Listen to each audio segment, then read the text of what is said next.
आज 27 मई 2020 के साकार बाबा के महावाक्य हैं।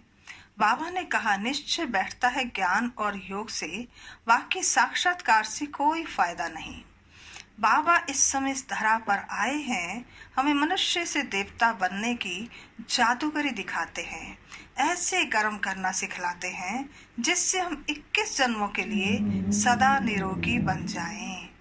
आज की मुरली के मुख्य स्वमान हैं, मैं आत्मा अंतर्मुखी हूँ, मैं आत्मा ज्ञान गंगा हूँ, मैं आत्मा माया जीत जगत जीत बनती हूँ, मैं अतीन्द्रिय सुख की अनुभवी आत्मा हूँ, मैं आत्मा चलता फिरता म्यूजियम हूँ। ओम शांति। आज की मुरली का सार है, मीठे बच्चे, निश्चय ज्ञान योग से बैठता है, साक्षात्कार से नहीं। साक्षात्कार की ड्रामा में नूंद है, बाकी उससे किसी का कल्याण होता नहीं। बाबा ने प्रश्न पूछा, बाप कौन सी ताकत नहीं दिखाते, लेकिन बाप के पास जादूगरी अवश्य है। बाप कौन सी ताकत नहीं दिखाते, लेकिन बाप के पास जादूगरी अवश्य है। उत्तर, मनुष्य समझते हैं भगवान तो ताकतमंद है, वह मरे हुए को जिंदा कर सकते हैं, परंतु बाबा कहते ये ताकत मैं नहीं दिखाता। बाकी कोई नौदा भक्ति करते हैं तो उन्हें साक्षात्कार करा देता हूँ। यह भी ड्रामा में नूंद है।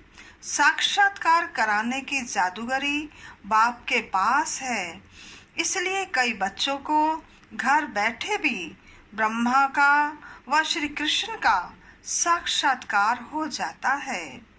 आज का गीत है, कौन आया मेरे मन के द्वारे। ओम शांति। यह बच्चों के अनुभव का गीत है। सत्संग तो बहुत हैं, खास भारत में तो ढेर सत्संग हैं, अनेक मतांतर हैं। वास्तव में वह कोई सत्संग नहीं, सत्संग एक होता है। बाकी तुम वहाँ किसी विद्वान आचार्य पंडित का मुंह देखेंगे, बुद्धि उस तरफ जाएगी। यहाँ फिर अनोखी बात है, यह सत्संग एक ही बार इस संगम युग पर होता है। यह तो बिल्कुल नई बात है। उस बेहद के बाप का शरीर तो कोई है नहीं। कहते हैं, मैं तुम्हारा निराकार शिव बाबा हूँ। तुम और सत्संगों में जाते हो तो शरीरों को ही देखते हो। शास्त्र याद कर फिर सुनाते हैं। अनेक प्रकार के शास्त्र हैं, वह तो तुम जन्म जन्मांतर सुनते आए हो। अब है नई बात, बुद्धि से आत्मा जानती है। बाप कहते हैं, हे मेरे सिकिलदे बच्चे, हे मेरे सालिग्रामों, तुम जानते हो 5000 वर्ष पहले इस शरीर द्वारा बाबा ने पढ़ाया था। तुम्हारी बुद्धि एकदम दूर चली जाती है तो बाबा आया है। बाबा अक्षर कितना मीठा है, वह है मात पिता। कोई भी सुनेंगे तो कहेंगे, पता नहीं इन्हों के मात पिता कौन हैं। बरोबर वह साक्षात्कार कराते हैं तो उसमें भी वह मूझते हैं। कभी ब्रह्मा को, कभी कृष्ण को देख लेते हैं तो विचार करते रहते कि ये क्या है। ब्रह्मा का भी बहुतों को घर बैठे साक्षात्कार होता है। अब ब्रह्मा की तो कभी कोई पूजा करते नहीं हैं, कृष्ण आदि की तो करते हैं। ब्रह्मा को तो कोई जानते भी नहीं होंगे। प्रजापिता ब्रह्मा तो अब आया है, यह है प्रजापिता। बाप बैठ समझाते हैं कि सारी दुनिया पतित है, तो जरूर यह भी बहुत जन्मों के अंत में पतित ठहरे। कोई पावन नहीं है, इसलिए कुंभ के मेले पर, हरिद्वार, गंगा सागर के मेले पर जाते हैं। समझते हैं स्नान करने से पावन बन जाएंगे।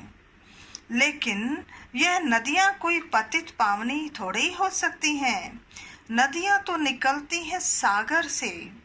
वास्तव में तुम हो ज्ञान गंगाएं। महत्व तुम्हारा है। तुम ज्ञान गंगाएं जहां तहां निकलती हो, वो लोग फिर दिखलाते हैं। तीर मारा और गंगा निकली। तीर मारने की तो बात ही नहीं। यह गंगाएं देश देशांतर में जाती हैं। शिव बाबा कहते हैं, मैं ड्रामा के बंधन में बंधा हुआ हूँ। सभी का पाठ निश्चित किया हुआ है। मेरा भी पाठ निश्चित है। कोई समझते भगवान तो बहुत ताकतमंद है, मरे हुए को भी जिंदा कर सकते हैं। यह सभी गपोड़े हैं। मैं आता हूँ पढ़ाने के लिए। बाकी ताकत क्या दिखाएंगे। साक्षात्कार की भी जादूगरी है। नौंदा भक्ति करते हैं तो मैं साक्षात्कार कराता हूँ। जैसे काली का रूप दिखलाते हैं, उन पर फिर तेल चढ़ाते हैं। अब ऐसी काली तो है नहीं, परंतु काली की नौंदा भक्ति बहुत करते हैं। वास्तव में काली जगत अम्बा है। काली का ऐसा रूप तो नहीं, परंतु नौंदा भक्ति करने से बाबा भावना का भाड़ा दे देते हैं। काम चिता पर बैठने से काले बने, अब ज्ञान चिता पर बैठ गोरे बनते हैं। जो काली अब जगदम्बा बनी है, वे साक्षात्कार कैसे कराएगी। वह तो अभी बहुत जन्मों के अंत वाले जन्म में है। देवताएं तो अभी है नहीं, तो वह क्या साक्षात्कार कराएंगे। बाप समझाते हैं, यह साक्षात्कार की चाबी मेरे हाथ में है। अल्पकाल के लिए भावना पूरी करने के लिए साक्षात्कार करा देता हूँ, परंतु वह कोई मेरे से नहीं मिलते। मिसाल एक काली का दे देते हैं। इस रीति बहुत हैं, हनुमान, गणेश आदि। भल सिख लोग भी गुरु नानक की बहुत भक्ति करें तो उन्हें भी साक्षात्कार हो जाएगा। भल सिख लोग भी गुरु नानक की बहुत भक्ति करें तो उन्हें भी साक्षात्कार हो जाएगा, परंतु वह तो नीचे चले जाते हैं। बाबा बच्चों को दिखलाते हैं, देखो वह गुरु नानक की भक्ति कर रहे हैं। साक्षात्कार फिर भी मैं ही कराता हूँ।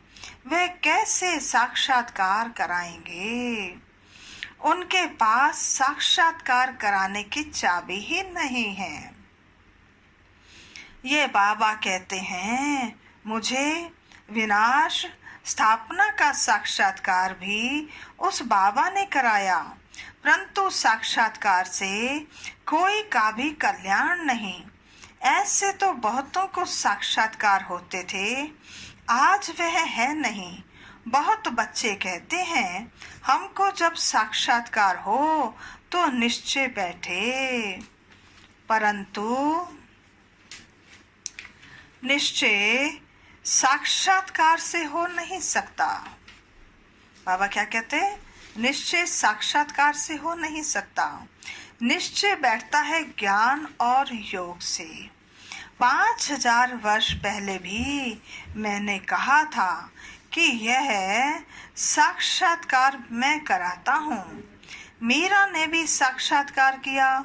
ऐसे नहीं कि आत्मा वहां चली गई, नहीं, बैठे बैठे साक्षात्कार कर लेते हैं, लेकिन मेरे को प्राप्त नहीं कर सकते।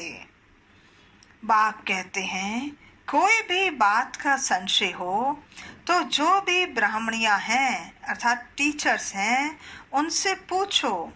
यह तो जानते हो, बच्चियां भी नंबरवार हैं, नदियां भी नंबरवार होती हैं, कोई तो तालाब भी है, बहुत गंदा बासी पानी होता है, वहां भी श्रद्धा भाव से मनुष्य जाते हैं। वह है भक्ति की अंधश्रद्धा। कभी भी कोई से भक्ति छुड़ानी नहीं है। जब ज्ञान में आ जाएंगे तो भक्ति आप ही छूट जाएगी। बाबा भी नारायण का भक्त था। चित्र में देखा लक्ष्मी दासी बन नारायण के पांव दबा रही है, तो ये बिल्कुल अच्छा नहीं लगा। बाबा कहते सतयुग में ऐसा होता ही नहीं। तो मैंने एक आर्टिस्ट को कहा कि लक्ष्मी को इस दासी बनने से विदाई दे दो।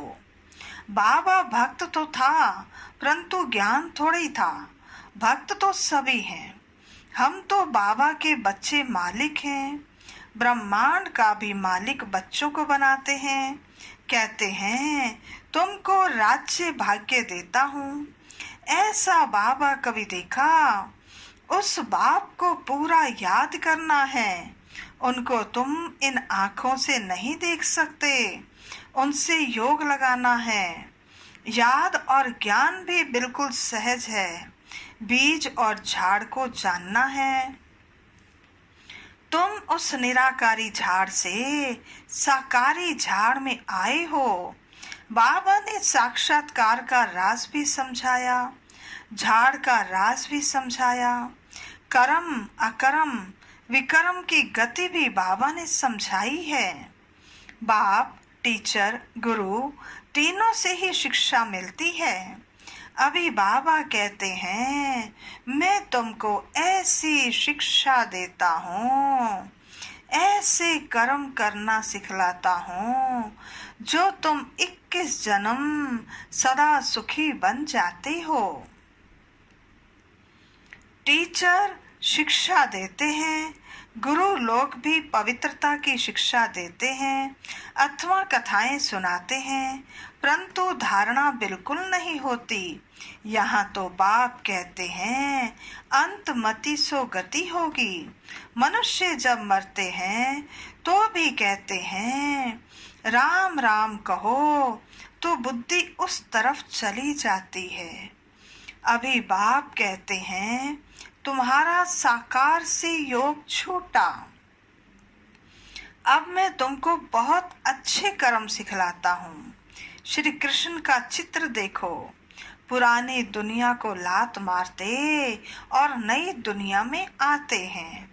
तुम भी पुरानी दुनिया को लात मार नई दुनिया में जाते हो। तो तुम्हारी नरक की तरफ है लात, स्वर्ग तरफ है मुंह।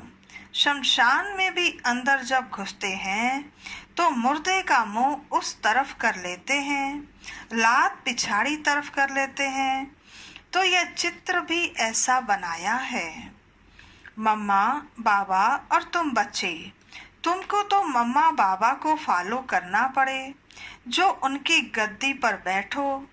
राजा के बच्चे प्रिंस प्रिंसेस कहलाते हैं ना। तुम जानते हो हम भविष्य में प्रिंस प्रिंसेस बनते हैं। ऐसा कोई बाप टीचर गुरु होगा जो तुमको ऐसे कर्म सिखलाए। तुम सदा काल के लिए सुखी बनते हो। ये शिव बाबा का वर है, वे आशीर्वाद करते हैं। यह नहीं हमारे ऊपर उनकी कृपा है। सिर्फ कहने से कुछ नहीं होगा, तुमको सीखना होता है। सिर्फ आशीर्वाद से तुम नहीं बन जाएंगे, उनकी मत पर चलना है। ज्ञान और योग की धारणा करनी है। बाप समझाते हैं कि मुख से राम राम कहना भी आवाज हो जाता। तुमको तो वाणी से परे जाना है, चुप रहना है। खेल भी बहुत अच्छे अच्छे निकलते हैं। अनपढ़े को बुद्धू कहा जाता है। बाबा कहते हैं कि अब सभी को भूलकर तुम बिल्कुल बुद्धू बन जाओ। मैं जो तुमको मत देता हूँ उस पर चलो। परम धाम में तुम सभी आत्माएं बिना शरीर के रहती हो, फिर यहाँ आकर शरीर लेती हो। तब जीव आत्मा कहा जाता है।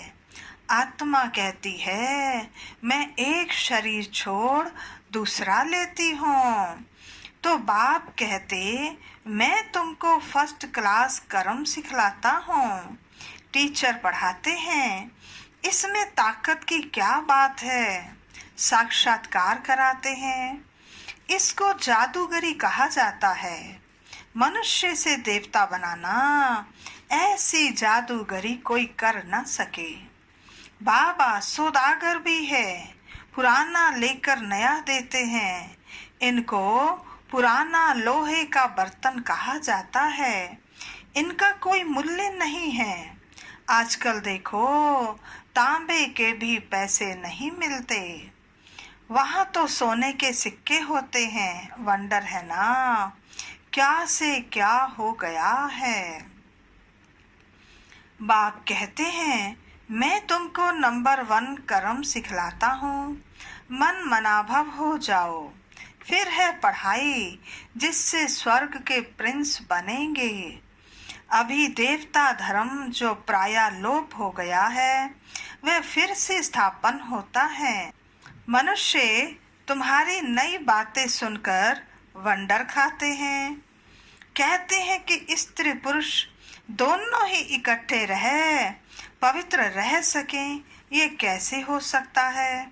बाबा तो कहते भल इकट्ठे रहो, नहीं तो मालूम कैसे पड़े कि बीच में ज्ञान तलवार रखनी है। इतनी बहादुरी दिखानी है, परीक्षा होती है, तो मनुष्य इन बातों में वंडर खाते हैं, क्योंकि शास्त्रों में ऐसी बातें हैं नहीं। यहाँ तो प्रैक्टिकल में मेहनत करनी पड़ती है। गंधर्व विवाह की बात भी यहाँ की ही है। बाबा कहते अभी तुम पवित्र बनते हो, तो बाबा कहते बहादुरी दिखलाओ। सन्यासियों के आगे सबूत देना है। समर्थ बाबा ही सारी दुनिया को पावन बनाते हैं। बाप कहते हैं बल साथ में रहो, सिर्फ नगन नहीं होना है। यह सभी हैं युक्तियां, बड़ी जबरदस्त प्राप्ति है। सिर्फ एक जन्म बाबा के डायरेक्शन पर पवित्र रहना है। योग और ज्ञान से एवर हेल्दी बनते हैं। 21 जन्मों के लिए इसमें मेहनत है ना। तुम हो शक्ति सेना, माया पर जीत पहन जगत जीत बनते हो। सभी थोड़े ही बनेंगे, जो बच्चे पुरुषार्थ करेंगे वही ऊंच पद पाएंगे। तुम भारत को ही पवित्र बनाकर फिर भारत पर ही राज्य करते हो।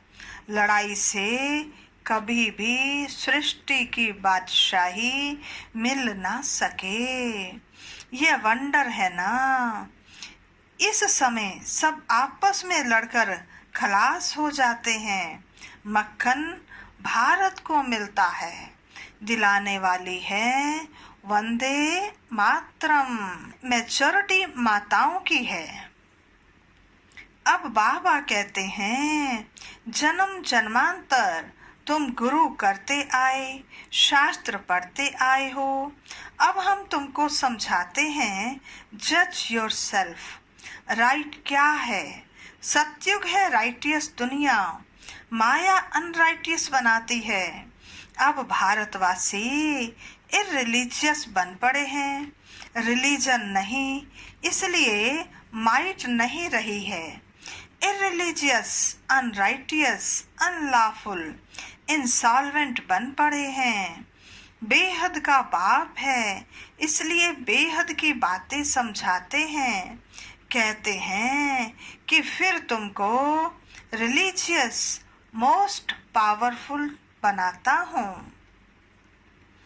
स्वर्ग बनाना तो पावरफुल का काम है, परंतु है गुप्त। इनकॉग्निटो वॉरियर्स हैं। बाप का बच्चों पर बहुत प्यार होता है, मत देते हैं। बाप की मत, टीचर की मत, गुरु की मत, सोनार की मत, धोबी की मत, इसमें सभी मतें आ जाती हैं। अच्छा, मीठे मीठे सिकिलदे बच्चों प्रति माता पिता बाप दादा का याद प्यार और गुड मॉर्निंग। रूहानी बाप की रूहानी बच्चों को नमस्ते। हम रूहानी बच्चों की रूहानी बाप दादा को नमस्ते नमस्ते नमस्ते। सदा रहेंगे हंसते, बनेंगे फरिश्ते, चलेंगे परम धाम के सीधे रास्ते। धारणा के लिए मुख्य सार पहला है, इस एक अंतिम जन्म में बाप के डायरेक्शन पर चल घर ग्रस्त में रहते पवित्र रहना है। इसमें बहादुरी दिखानी है। दूसरा, श्रीमत पर सदा श्रेष्ठ कर्म करने हैं। वाणी से परे जाना है। जो कुछ पढ़ा व सुना है उसे भूल बाप को याद करना है। आज का वरदान है, शुभ चिंतन द्वारा ज्ञान सागर में समाने वाले अति इंद्रिय सुख के अनुभवी भव। शुभ चिंतन द्वारा ज्ञान सागर में समाने वाले अतीन्द्रिय सुख के अनुभवी भव। विस्तार है, जैसे सागर के अंदर रहने वाले जीव जंतु सागर में समाये हुए होते हैं, बाहर नहीं निकलना चाहते। मछली भी पानी के अंदर रहती है। सागर व पानी ही उसका संसार है। ऐसे आप बच्चे भी शुभ चिंतन द्वारा ज्ञान सागर बाप में सदा समाये रहो। जब तक सागर में समाने का अनुभव नहीं किया, तब तक अतीन्द्रिय सुख के झूले में झूलने का, सदा हर्षित रहने का अनुभव नहीं कर सकेंगे। इसके लिए स्वयं को एकांतवासी बनाओ, अर्थात सर्व आकर्षण के वाइब्रेशन से अंतर्मुखी बनो। आज का स्लोगन है, अपने चेहरे को ऐसा चलता फिरता म्यूजियम बनाओ जिसमें बाप बिंदु दिखाई दे। अपने चेहरे को ऐसा चलता फिरता म्यूजियम बनाओ जिसमें बाप बिंदु दिखाई दे। अच्छा, ओम शांति।